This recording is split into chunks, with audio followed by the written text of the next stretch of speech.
Nama saya Rudol, asli dari paling ujung barat Indonesia, dari Aceh. Kalau asli sukunya dari Medan, tapi lahir besar di Aceh, sekolah di Aceh, merantau ke Pulau Jawa sehingga kita bisa berjumpa di sini. Status sebagai pekerja seperti mungkin abang-abang juga sama. Saya juga masih bekerja di salah satu perusahaan di kawasan MM 2100. Mungkin kalau teman-teman ada yang di kawasan MM 2100 pasti tahu PT Yamaha Motor Elektronik. Dulu namanya Morik, cuman karena Morik itu katanya seksi, jadi diganti lagi menjadi Yamaha Motor Elektronik karena Morik itu montok dan menarik. Jadi kalau disebut Morik itu kayaknya orang udah langsung, oh iya orangnya montok-montok ya gitu Pak. Nah, itu dan menarik lagi kan gitu. Sehingga dikembalikan ke induknya Yamaha Motor Elektronik. Status dalam keluarga sudah berkeluarga, istri 1, anak baru 3. Benar ya?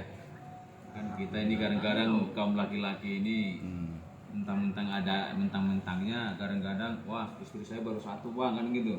Nah itu ada potensi itu. Tapi tenang kalau Bang Baron mah dia setia. Ya. Tidak tikungan ada kan gitu kan. Yang penting adil. Iya, yang penting adil. Untuk di aktivis buruh sampai saat ini kita masih aktif sebagai aktivis buruh.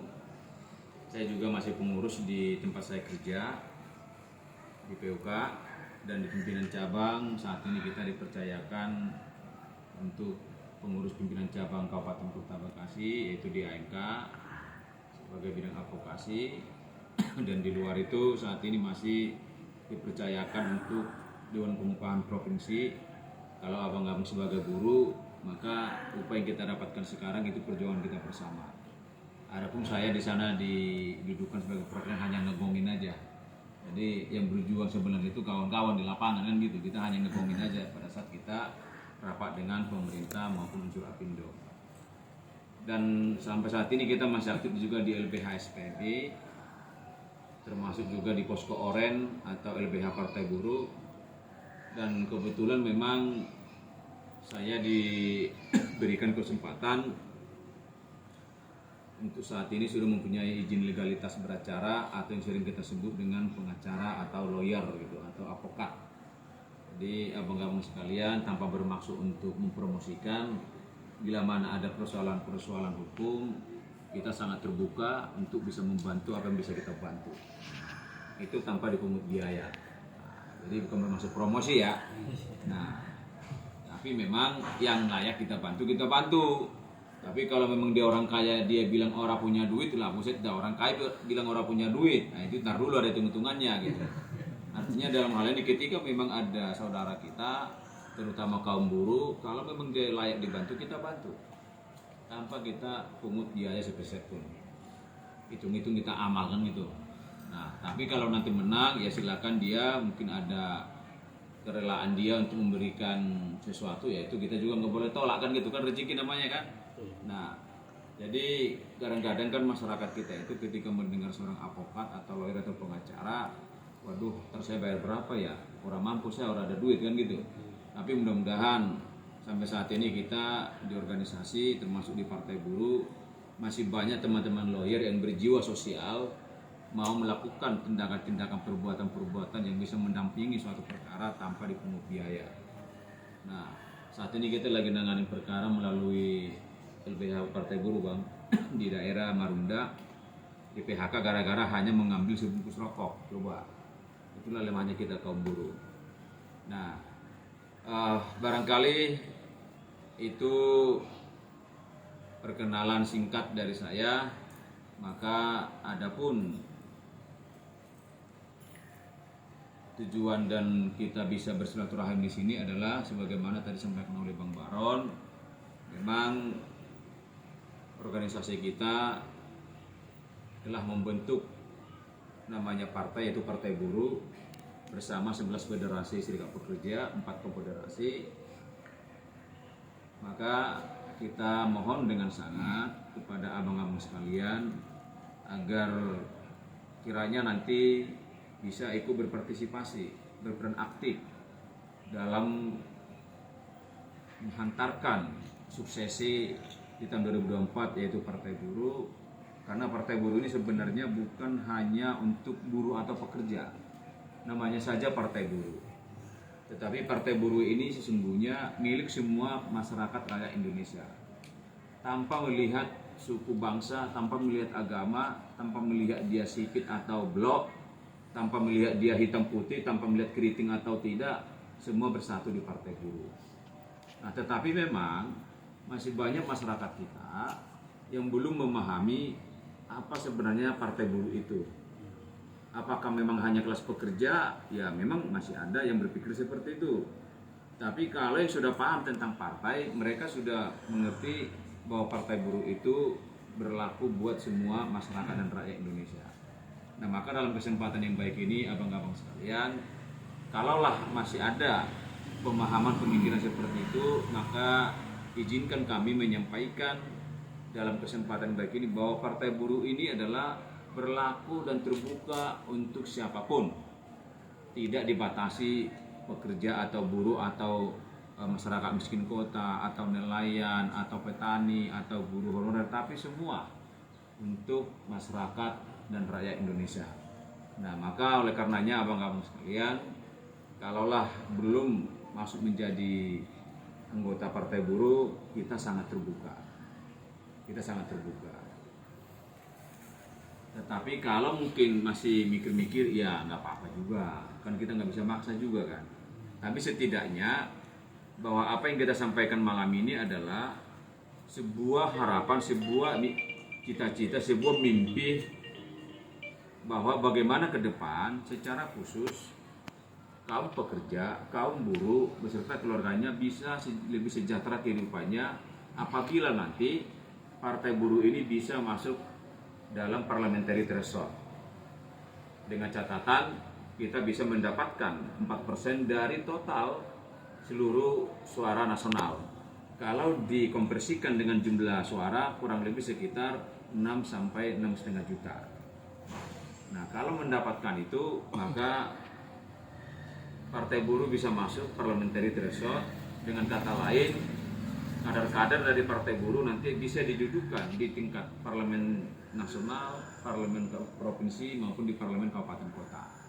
Nah, tetapi tentu saat ini kita memang membutuhkan kerjasama dan membutuhkan masukan-masukan agar bagaimana Partai Buruh ini bisa nanti masuk dalam parliamentary threshold. Kalau untuk presidential threshold kita belum bisa masuk. Jadi siapapun nanti presidennya, sampai saat ini Partai Buruh belum mendeklarasikan mau ke siapa. Tetapi tanpa mendahului Esko Pusat, siapapun nanti yang akan diputuskan oleh Esko Pusat untuk kita dukung atau untuk kita calonkan. Kalau mencalonkan sih belum bisa, paling mendukung Bang ya. Karena kita belum ada presiden thresholdnya Bang ya. Nah, paling kita mendukung. Bagi kita di Partai Buruh silakan siapapun nanti presidennya. Tapi kalau nanti sudah diputuskan oleh Esko Pusat, apakah ke salah satu orang dari 3 calon itu kita belum tahu. Tapi setidak-tidaknya siapapun nanti yang diputuskan oleh Esko Pusat itu tidak menjadi persoalan dan harusnya itu sudah final. Tapi yang penting adalah bagaimana fokusnya nanti bahwa caleg dari Partai Buruh itu harus tegak lurus, satu komando, harus tegak lurus, bukan warna-warni atau pelangi. Katakanlah saat ini saya dengan Bang Dwi ini di kabupaten, saya di provinsi, nanti di pusat ada namanya Bang Haji Bais atau ada Bang Haji Amir, kemudian jadi haji dia ya, Amin. Amir gitu. Nah, itu nanti yang harus bisa barangkali dimengerti oleh abang-abang sekalian. Memang saat ini, tapi sebelum saya lanjut, ini semua buruh ya. Ada PNS nggak di sini? Ada ASN nggak? Nggak ada, semua buruh ya. Nganggur. Atau nganggur gitu ya. Ya, sebenarnya yang nganggur itu pun termasuk buruh. Itu namanya angkatan kerja. Jadi angkatan pekerja itu namanya, karena belum bekerja kan gitu. Nah, sampai saat ini kebijakan-kebijakan pemerintah pusat, provinsi dan kabupaten kota hampir tidak ada yang berpihak kepada kita masyarakat kecil secara khusus, kaum buruh ataupun kaum pekerja. Itu bisa kita lihat bagaimana perkembangan yang ada sekarang.